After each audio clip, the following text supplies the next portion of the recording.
In the personal story segment tonight, Texas Governor Rick Perry now in single digits in most Republican primary polling, so he's turning to his Christianity as a campaign issue. I'm not ashamed to admit that I'm a Christian, but you don't need to be in the pew every Sunday to know that there's something wrong in this country when gays can serve openly in the military, but our kids can't openly celebrate pray in school. As president, I'll end Obama's war on religion. Now this morning, talking to Bill Hemmer, Mr. Perry expounded on the ad.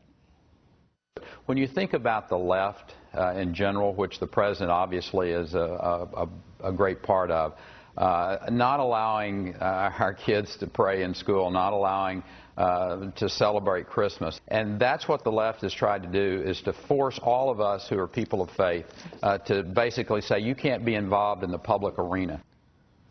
With us now, Ford O'Connell, who developed political ads for the McCain campaign in 2008, and Laura Crawford, a Republican strategist who produced ads for the RNC. Okay, Laura, begin with you. What do you think? Well, I don't know what gays serving openly in the military has to do with religion, one. And two, if you believe in local control of schools, what, as president, are you going to do about school prayer?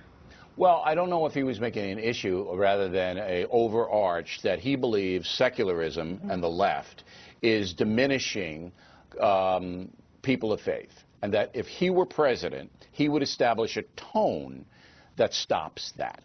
Yeah, well, people of faith, though, I would argue, they're not about what religion you practice. It's about, are you faithful and loyal to that religion, whether you're Mormon or Muslim. But as Laura Ingram just said, evangelicals are very, very big in Iowa, and they see an ad like that, and that's an emotional ad. They're going to respond to that. They'll respond to it, but in this day and age, you cannot micro-target a group anymore like you used to. You don't think so? Even in Iowa, where the No. caucus voting is very small? No, because it bleeds into the mainstream. How do you see it, Mr. O'Connell?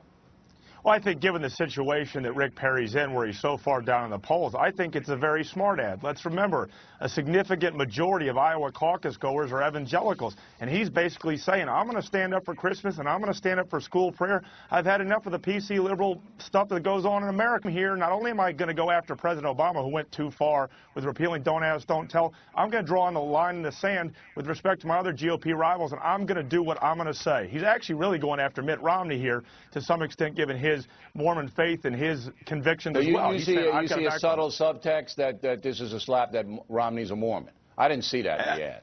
Well, I mean, it's not just that Romney's a Mormon. He's saying, I'm going to stand by my convictions and my faith, and I'm not sure that the rest of the competitors in the field will do it as well as I do. I don't know. Yeah, but see, Michelle Bachmann is very outspoken about her Christian beliefs, and that she is not for the exposition of gays and all of this.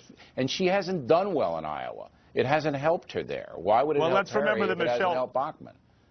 Well, let's remember that Rick Perry actually has an economic record we're standing by. So this is an add-on to it. Michelle Bachmann right now, nobody really knows what she's standing for in terms of the economy. They just know what she doesn't want. So, okay. I mean, I think Rick Perry, when you throw the two together, has a more plausible argument. If I'm Rick Perry, Laura, I'm doing this ad, and I'll tell you why. He's got to get attention fast. He's already tried the economics. He's already tried a whole bunch of stuff. Hasn't worked. No. This ad in Iowa, blanketing Iowa, people will talk about this ad. They will respond, as you just said, to this ad. So he's basically taken it's a Hail Mary pass. Zoom, I'm going to get behind it. Hope the Iowans say, you know what, I want a guy like that, and that's the only chance I have.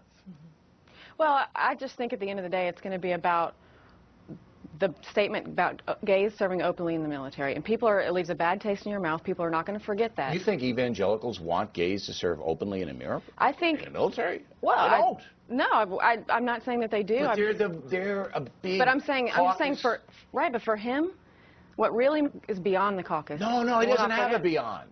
If he gets wiped out in Iowa, he's through. He's through. Well, I agree with that, but... All right. So you're, I think, coming around to my point of view, and Mr. O'Connell's point of view, that whether it is valid for our campaign doesn't really matter. He has got to, Rick Perry, get on board and get people paying attention to him, and this is how he's decided to go, Mr. O'Connell. I think it's a smart move.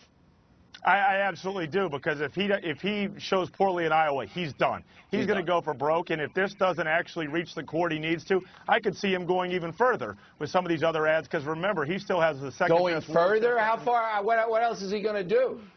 Well, I don't know yet. I'm not a part of Team Perry. I don't know how much further you go. President Obama and the liberals are attacking Christianity, and I'm going to stop it. That's pretty far. I mean, cats and dogs are fighting. We got to keep going here. Yeah, we're going to have pestilence if we don't knock it off. All right. Thanks very much. We appreciate the debate.